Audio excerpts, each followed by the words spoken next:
ప్రేక్షకులకి ఆ లలితాంబిక అమ్మవారి యొక్క అనుగ్రహం పరిపూర్ణంగా కలగాలని మనస్ఫూర్తిగా కోరుకుంటూ మనం ఈరోజు కాందాయ ఫలము ఈ యొక్క మొదటి 4 నెలలు మనం ఆల్రెడీ చెప్పుకున్నాము ఉగాది సమయంలో. ఇప్పుడు మరలా మనకి ఆగస్టు 9 నుంచి డిసెంబర్ 9 వరకు ఉండేటువంటి 4 నెలలు నక్షత్ర వారీగా ఒక రాశిలో 3 నక్షత్రాలు ఉంటాయి.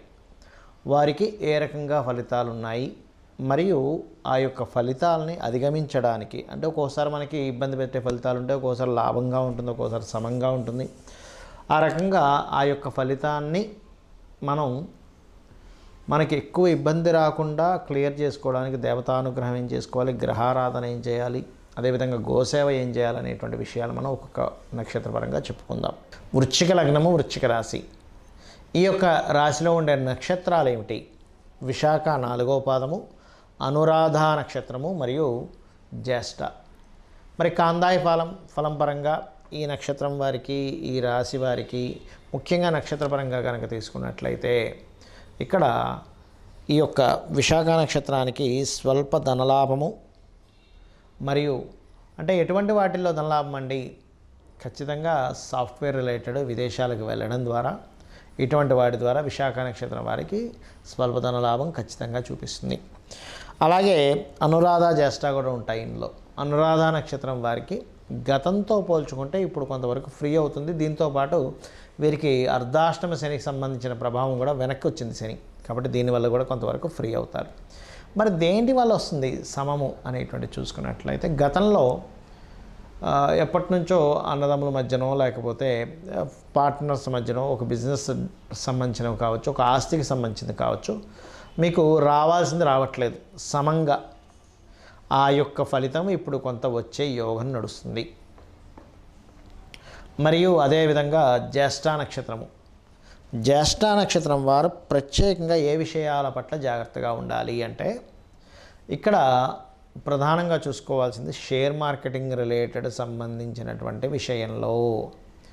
ఈ వృశ్చిక రాశి జ్యేష్ఠ నక్షత్రం వారు ఇప్పుడు కనుక డైలీ ట్రేడింగ్ చేసేవారు చూసుకోకుండా ఎలా పడితే అలాగనే ట్రేడింగ్ చేశారు, అవగాహన లేకుండా. కొంతమంది ఏం చేస్తారంటే అసలు ఏమీ అవగాహన ఉండదు, వెళ్ళిపోతారు షేర్ మార్కెట్లోకి.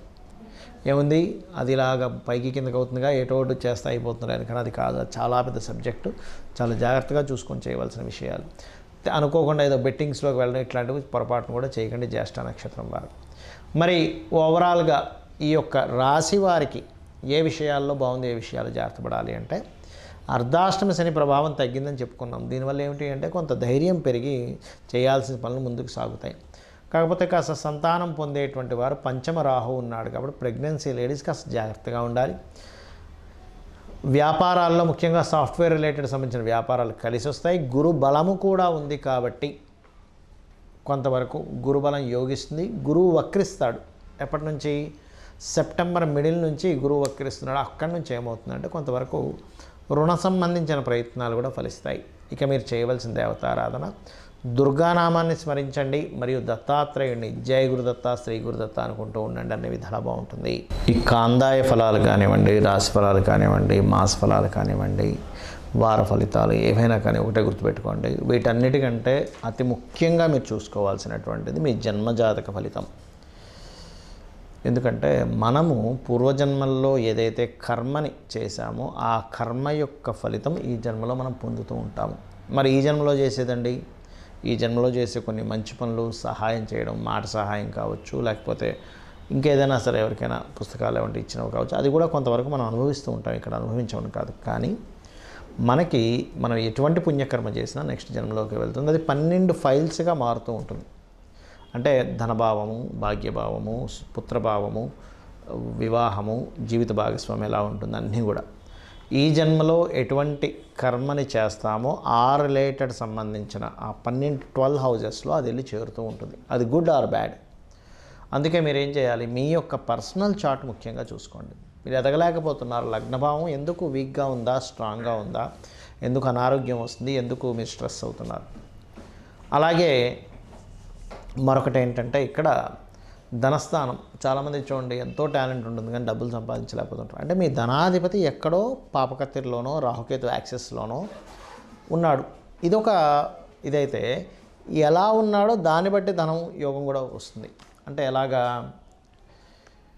మీకు రియల్ ఎస్టేట్లో ధనయోగం ఉందనుకోండి, మీరు వెళ్ళి సాఫ్ట్వేర్ జాబ్ చేస్తానంటే కుదరదు, రియల్ ఎస్టేట్లోనే డబ్బులు వస్తాయి. సాఫ్ట్వేర్లో ఉందనుకోండి, సాఫ్ట్వేర్ కంపెనీ పెట్టుకుంటేనే వస్తుంది, అప్పుడు రియల్ ఎస్టేట్ చేస్తారు. అది కొంతమందికి రెండూ ఉంటాయి, సాఫ్ట్వేర్ ఉంటుంది, రియల్ ఎస్టేట్ ఉంటుంది. అలాంటప్పుడు డియోల్ ధనయోగాస్ అంటారు, వ్యాపార ధనయోగాలు ఉంటాయి. ఆ రకంగా చూసుకోవాలి. అంతేగాని ఏలినాటి శని వచ్చిందండి, సర్పదోషం ఉందండి, అందుకే నాకు ధనయోగం లేదనుకోవడానికి కాదు. అయ్యో ఆ ఇబ్బంది, ఆ దోషం ఉంటుంది, కాదనట్లేదు. కానీ దానికి సంబంధించిన పరిహారం చేసుకొని మార్గం వెతుక్కొని వెళ్ళిపోవాలి. ఎలా అంటే, మనం ఒక ప్రదేశానికి వెళ్ళాలి, కూర్చొని ఆలోచిస్తున్నంతసేపు వెళ్ళలేం. సరే, కాసేపు ప్లానింగు వెళ్ళడానికి ఏమిటి అని చెప్పి చూసుకోవచ్చు, కాసేపు మీరు ఆలోచించవచ్చు. కానీ చాలామంది తెలియక జీవితాంతం ఆలోచిస్తూనే ఉంటారు. ప్రయాణం చేస్తేనే గమ్యం వస్తుంది అనే విషయాన్ని మర్చిపోతారు.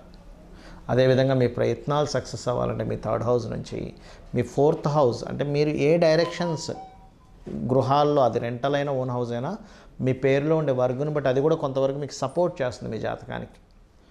అదేవిధంగా సంతాన అభివృద్ధికి ఏం చేయాలి, అసలు వివాహం ఏ సమయంలో అవుతుంది, ఏ సమయం మీకు సరైన సమయం వివాహానికి, ఏ సమయం సరైన సమయం కాదు. అదేవిధంగా ఉద్యోగ సంబంధించిన విషయాలు కానివ్వండి, వ్యాపార సంబంధించినటువంటి విషయములు కానివ్వండి, మీ యొక్క పర్సనల్ చార్ట్లోనే ఉంటాయి, గుర్తుపెట్టుకోండి.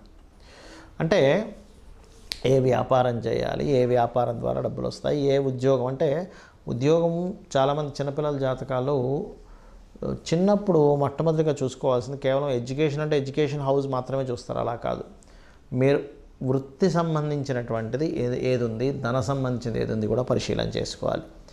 ధనము, వృత్తి, ఇప్పుడు చూడండి, ఎవరు టైంపాస్కి చేయరుగా ఎడ్యుకేషన్ కూడా ఇవాళ రేపు ప్రొఫెషనల్గా ఆ యొక్క ప్రొఫెషన్ తీసుకోవడానికి చేస్తారు.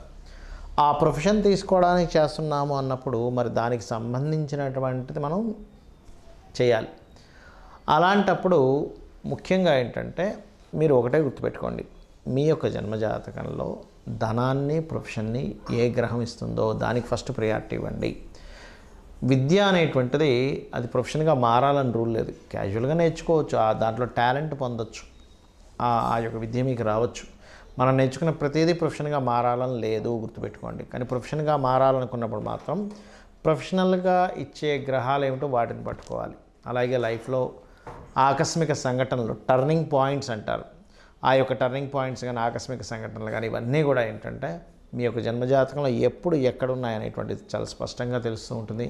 ఇక మీరు ఇవన్నీ నాకు తెలియవు, శరణాగతి అంటారు, అంటే నాకు ఇవేమీ తెలియవు, ఈ దుఃఖము, బాధ బాగా కలిసి రావడం, కలిసి రాకపోవడం, ఇవన్నీ నాకు తెలియదు, నువ్వు ఉన్నావు అమ్మ, నీ యొక్క అనుగ్రహం ఇదంతా కూడా అని అనుకుంటూ వెళ్ళిపోతూ ఉంటే దానంత గొప్పది మరొకట్లేదు. అంటే మన జన్మజాతకంలో ఎలా ఉన్నా కూడా మనం భగవంతుని ఆరాధిస్తూ, భగవత్ నామస్మరణ చేసుకుంటూ, మన పని మనం ధర్మంగా చేసుకుంటూ వెళ్తూ ఉంటే అమ్మవారే తను చూసుకుంటూ ఉంటుంది, సొంత తల్లి బిడ్డను చూసుకున్నట్టుగా.